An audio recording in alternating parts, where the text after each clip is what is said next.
Shooting തുടങ്ങിയിട്ട് ഒരു വർഷത്തിലേറെയായിട്ടും ചിത്രീകരണം പൂർത്തിയാവാതെ പ്രതിസന്ധിയിലായിരിക്കുകയാണ് മെഗാസ്റ്റാർ മമ്മൂട്ടി ചിത്രം ബസൂക്ക.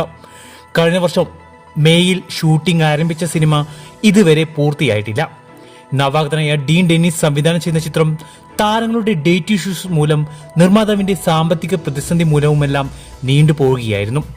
ഇതിനിടയ്ക്ക് ചിത്രത്തിന്റെ പല സീനുകളും റീഷൂട്ട് ചെയ്യേണ്ട സാഹചര്യവും വന്നു. എന്നാൽ മമ്മൂക്കയുടെ സീനുകൾ ഒന്നും തന്നെ റീഷൂട്ട് ചെയ്യേണ്ടി വന്നിട്ടില്ല. ചിത്രത്തിന്റെ ഷൂട്ട് ഒരുപാട് നീണ്ടുപോയതോടെ സിനിമ കാണാൻ കാത്തിരിക്കുന്ന മമ്മൂട്ടി ആരാധകരും കലിപ്പിലായി. അങ്ങനെ ഓഗസ്റ്റ് 15 ബസൂക്കയുടെ ആദ്യ ടീസർ അണിയർ പ്രവർത്തകർ പുറത്തുവിടുകയായിരുന്നു. എന്നാൽ ടീസറിന് ഗംഭീര പ്രേക്ഷക സ്വീകാര്യതയാണ് പ്രേക്ഷകരിൽ നിന്നും ആരാധകരിൽ നിന്നും ലഭിച്ചത്. ഗെയിം ത്രില്ലർ ജേണറിൽ മമ്മൂക്ക സ്റ്റൈലിഷ് ഗെറ്റപ്പിൽ എത്തുന്ന ചിത്രത്തിന് ഇനി 2 ദിവസത്തെ ഷൂട്ട് കൂടിയാണ് ബാക്കിയുണ്ടെന്നാണ് റിപ്പോർട്ട്. ഒരുപക്ഷെ ഇത് ആദ്യമായിട്ടാവും ഒരു മമ്മൂട്ടി സിനിമ ഇത്രയും ഡിലേ ആവുന്നത്. നേരത്തെ ഒക്ടോബറിൽ തിയേറ്ററിലെത്തുമെന്ന് കരുതിയ ചിത്രം ഇനി ഈ വർഷം റിലീസ് ചെയ്യാൻ സാധ്യതയില്ല. ഷൂട്ടും പോസ്റ്റ് പ്രൊഡക്ഷൻ വർക്കുകളും കഴിഞ്ഞ് അടുത്ത വർഷം ആദ്യമാവും ഇനി ബസൂക്ക തിയേറ്ററിലെത്തുക. ചിത്രത്തിന്റെ റിലീസ് തീയതിയുമായി ബന്ധപ്പെട്ട ഒഫീഷ്യൽ അപ്ഡേറ്റ് വൈകാതെ വരുമെന്ന് കരുതാം.